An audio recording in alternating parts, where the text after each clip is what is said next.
somebody advice outside there, like if you are in a relationship whereby you know that this person has a wife, kindly stop it, because the tears of an innocent child will one day haunt you. The tears of Hi guys, welcome to my channel. If it is your first time to be here, thank you so much for clicking this video, and to all my returning subscribers, thank you so much for the love and the support. So if you are new here, my name is Pennina the Grace. You are welcome in the home of grace. In this channel I share my life stories, so kindly press on that red button that says subscribe, click on the bell, so that next time when I'll be uploading another video, you will get notified. So before we start out today's video, you guys, I just want to say thank you for the love, thank you for the support. You people are so amazing, and may God Almighty bless you for me. So guys, in today's video I want to talk about how my life was ruined by a stepmom, or what I went through because of a stepmom. So I'm sorry, maybe I will hurt some of you, and maybe it will help some people to make decision, and it will help some people to understand or to know me better. And that is why I always love to tell stories, because in stories it can make you to understand someone, to know them better, to make decisions, or to learn lessons. Okay, yes, so that is why I always love to tell stories.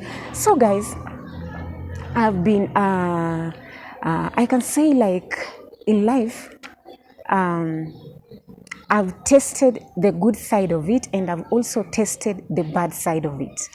And I can say, the days that I used to taste the good side of it was before my stepmom beat in. Okay, so those days lives were not that bad, and I can say I was young, and I was around 7 to 8 years. I was young, but at least I knew everything. I knew everything that was happening, what's going on. So I can't say I didn't know what was happening. So guys, when I was young, maybe from my childbirth until I was 7, life was good. I was going to school, being taken with my dad. I will go with my dad in the morning when he goes to work, and then in the evening I will come back with my dad. So that was the good side of it. So maybe I know you've started wondering, are you the firstborn, or what do you mean by that?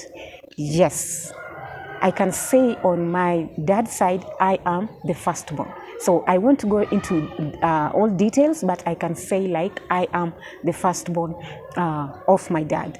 So life was quite good until that day, a second wife knocked the door, and then the door was opened for her, or until the door of the second wife was knocked, and then she accepted, and then somebody entered in, who was my dad. So that is how life started, guys, and life was too rough, life was harsh, life was so painful, because we went through that. It was not that easy. We went through that. We used to call it a small hell, guys. It was a small hell for us. Remember, we used to go to school, I and my sister, and all of a sudden now life turned around. We could not now go to school the way we used to, because that fatherly love was now splitted. The fatherly love was now splitted, and I can say that now the love was being shared with other people, and that's why we could not find that love. So guys, it continued, and until it was not now, my mom called it a quit, because she could not bear it. Okay, it was tough for my mom, and now she could not bear it, because it reached a time whereby my mom could not pay her bills. She could not even support us. She could not pay our school fees. She could not do anything. And this woman went and took everything that belonged for us. She took everything. She took our dad. She took everything, and I can still continue blaming her till today. And after she came in and took everything that belongs for us, because And why am I saying so? That she took everything that belongs for us. Because remember those first days before she came in, I used to go to school well. All our bills were being paid well. All my support, like a child support, I was getting it like well, without disturbance. I used to get everything like a child should get from a parent. Okay, yes, like in those days I can say like it was not that a must like a woman should work. Like my mom used to do like small business, and so apate asipate was just okay. So the main breadwinner in the house was my dad. He was the one that was supporting the family, and now he could not now support us. And to make the matters worse, he ran away and left us, and we went through hell. And from that, my mom said like, now because this has happened, now what we should do, now we should now go back to home. We went to my mom's parents and we stayed there.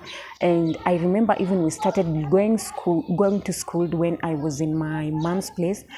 We went to school, and then by then I was in class 1, so I was in class 2, sorry, and then I went to class 3 and class 4 when I was in my mom's place, which we stayed there. Let me say we stayed there for 2 years, 2.5 years. And then after that, things were not even working good for Dad, because people were giving him pressure like, what have you done? How can you neglect your family and fall in love with another person who happened to as well to be with the family, and then she left the family, now she comes to destroy your home. Why are you doing this for your innocent children? So those we came to know like those were the things that how his friends used to tell him. So he came back to my mom's place, and then he took us, and then we came back. So when we came back in the same year, he took us back to school, and then we went to school. Now I was in class, we went back to school, and then I continued from class 4, 5, 6. And 7. So I can say those years it was not that bad, because at least he was just supporting the family, though you could see him once in a while, or maybe if you want to see him or you want something from him, you will go to his workplace.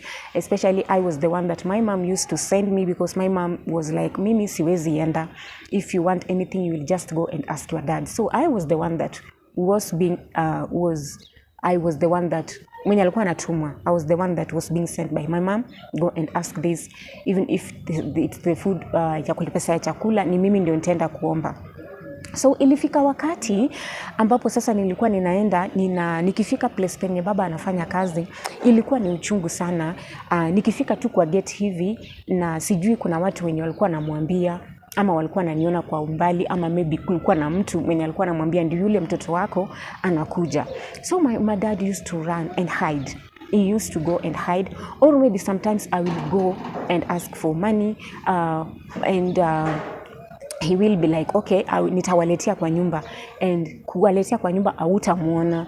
And after 2 to 3 days when you go back kwenda kumuuliza, mbona hukunipatia pesa yenye hukukuja kutuletea pesa yenye ulisema, utampata ayuko. So ukiuliza wale wenye wanafanya nao, watakwambia kwani unakuja kuuliza baba yenu na baba yenu amesafiri? Kwani utakosaje kujua babako amesafiri na baba yako alienda nyumbani, alienda ushago? So the life was so bad, and it was so shameful. And by then now sasa nilikuwa nimeshajua mema na mabaya at class 6, 7 there, and guys, you know, at least you know what is good, what is bad, you feel shame and so on. So I was like, every time nikienda nitamkosa, ama nikienda nimpate nitampata, lakini ajifiche na sitamwona. So guys, this thing went on, and now I started developing hatred from my dad. I really hated my dad so much, like ilifika mahali enye hata nikiona ndio yule babangu anatokelezea pale, nitajificha, sitamuongelesha, na kinita nitaenda, itabidi atakuja hata kwa nyumba ajaribu kuongea na kuniuliza, I will not speak, but I will start crying. So that is the situation whereby my dad pushed me into. And all of this, it was because of our second mom, yani mama wa kambo. So guys, why am I telling this story? I'm just trying to tell these stories because inafanyika like wamama wa kambo wanakuja wanaribia familia maisha. So imagine unakuja, you are coming in a family whereby utapata hiyo family inaishi vizuri, and wewe ukifika ndio unakuwa destroyer, wewe ndio unatenganisha hii familia, unakosesha amani, unafanya watoto wa hiyo nyumba wanalia kwa sababu yako. How will it feel if it is you, wewe ndio umefanyiwa hivyo? Let it just be vice versa, whereby uko na familia yako and then this person now hawezi sasa kukusupport. How will you feel? So guys, it ended like it was so bad and it was so hard, because as for me, I was like, no, sitawahi enda tena kabisa kuongelesha baba yangu, and that is how it happened. So I stopped like talking to my dad when I was quite in a younger age, and now that is where now my mom took responsibility ya kutulea, and that by then now I was around like now let me say 12 years, and from this 12 years it happened like akakataa kutusomesha. So ilikuwa unaenda kumwitisha school fees, anakuambia hakuna.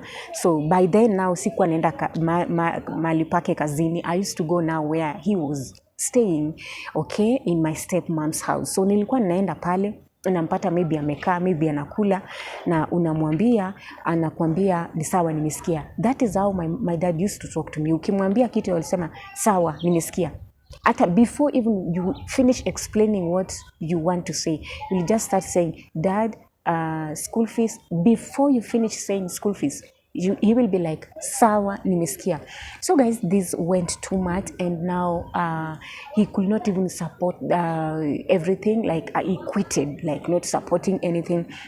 And that's how he left us, and now we could not continue with our school. And then I dropped out of school when I was in class 8. He was supposed to pay for my KCPE examination. I went to ask him for money, and then aliniambia, I don't have money, and he told me like, ngoja nikipata nitakuletea. So that is what he said, and unfortunately time ile ya mtihani ya registration ilifika na ikapita kama sijalipa. So I missed my examination because of what happened. So guys, I developed this hatred with my stepmom, and sasa nikakataa kwenda kwake yeye pia, na nikakataa kufanya nini, kuongea na babangu. It was bad guys, and that is the last day like I saw my dad, like kukaa chini kuongea na yeye. Nikasema sawa, wacha liwe liwalo, I will survive it. Nitajaribu juu chini to see how I can support my mom, hata kama mimi ni mdogo, but I can say like God gave me wisdom when I was still too young, and I was this person. Mimi ni mtu mwenye nilikuwa nataka kusaidia in that early age. I was like, mimi siwezi acha mamangu hangaike na niko hapa. So because mimi ndio nilikuwa mkubwa, though we had other sisters, my 2 sisters, and nikasema sitakaa, but mimi nitafanya nini, nitasaidia mama yangu. So I used to help my mom, and that is how I was employed when I was at around almost 13 years, when I was still underage, and I started working as a housemaid. Now people were telling me like, Penny, you were saying like ulianza kufanya kazi ukiwa mdogo, how did it happen? So that is how it happened, and after stopping school fees, hivyo ndivyo ilikuwa, na nikafanya nini, nikaanza kufanya kazi ya nyumba. So nikafanya kazi ya nyumba, and I had like amazing family.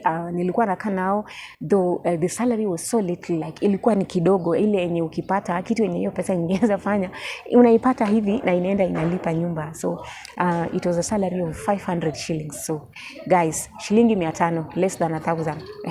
So that is my salary. I can say by then, okay, it was $5. That was my first salary. So yes. So guys, that is how we ended up being raised up by a single mom. So our dad left us, alienda hivyo na tukushughulika, because my mom, we had a mom like hakukuanga mtu wa kuongea. Akijaribu kusema kitu naone na shindikana, si mtu wa kupigana, alikuwa mtu wa kunyamaza. So I can say sometimes kunyamaza ni mzuri na sometimes kunyamaza ni mbaya, because kama angefaitia right yake haingefika penye ilifika hivyo, but kwa sababu yeye alikuwa mpole, aliwachilia kilicho chake kikaenda. So that is why we suffered, and guys, we really suffered. Like we faced the music tulidance dance zote. So ilibidi sasa mimi ndio ning'ang'ane, ni hustle, nisome, sorry, nifanye kazi na nisomeshe sasa ndugu yangu. We have only a brother, I have a brother. So mimi ndio nilikuwa nang'ang'ana sasa, nafanya kazi ndio nifanye nini, nikimlipia school fees. So guys, I wanted just to tell you this story, that please, kama wewe ni mtu uko pale and you know there is maybe you are dating a person mwenye akona bibi, ama maybe you want to be in a marriage to be a second wife, kindly just stop it. Don't do it, because you never know what is gonna happen. Like I believe Muslims do that. They normally do that. They can marry up to 4 wives, but they, according to their belief, they normally say like ukiwa na uwezo, so you should balance. Kama ni bibi wote kenye unafanyia huyu, hii nyumba ndio unafanyia ile ingine. So that is how they are. But for us Christians, it's not good at all. It is not good at all. Like people normally say like a man can be a polygamist, can be a polygamist, which I don't agree in that at all. I only believe in only one house, because this love is only for you and your wife and your kids. You can't split it to another person and then atitakuwa ati ni 50-50, yet kenye unafanya hapa ndio unafanya pale. I don't believe in that. I only believe like mtu ukipenda familia yako wapende to 100%, like uko na mke moja na uko na nini na uko na watoto wako, it will be better. So guys, you see, I agree like with this hatred. Like mimi sikutaka mtu mwenye anaitwa mama wa kambo, na sikumtaka kabisa, because ilifika mali nilikuwa namwangalia hivi kwa umbali nikimwona, I can just say like oh God and cry. Sometimes nilikuwa nalia kabisa, and I can say like God, this is the woman that has destroyed our family, this is the woman that has taken our joy. Because on the other side, tukienda tunapata everything that we are supposed to kupata. Unapata food, unapata everything, they enjoy everything like enye inafaa tuwe tuko nayo. Lakini ukikuja huku kwetu mnalala njaa, saa zingine mnafungiwa nyumba, unaona, na shule pia mwendi, na wale watoto wake wanaenda shule, wanapata kila kitu.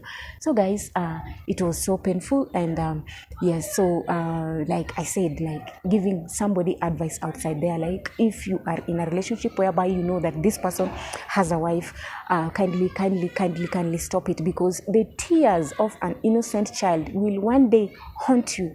The tears of those children will one day haunt you, or the tears of that woman that you are going to destroy her house will come and destroy your life, and it will be bad. It will be worse than theirs. And that is what has happened. And I want to go into details like so much what has happened to those my stepmoms and so on. And as you already know, like me, I lost my mom, and it was not good for me at all, because I wanted like my mom could have stayed and live for long, at least to witness the goodness of the Lord. But yeah, let me say it was God's will that she could not live until today. So I'm just here to testify, to say like sometimes being quiet or being patient is good, because right now I can testify on my mom's behalf. She was a polite woman, and nobody could never ever know like she was going through what she was going through. So sometimes it is good sometimes to hide pain, and sometimes it is bad to hide them, because you are dying inside, right? Yes. So guys, that is what I wanted to say. And I hope if you like this video and maybe you learn something from me. Thank you so much for watching, and see you in the next. Bye.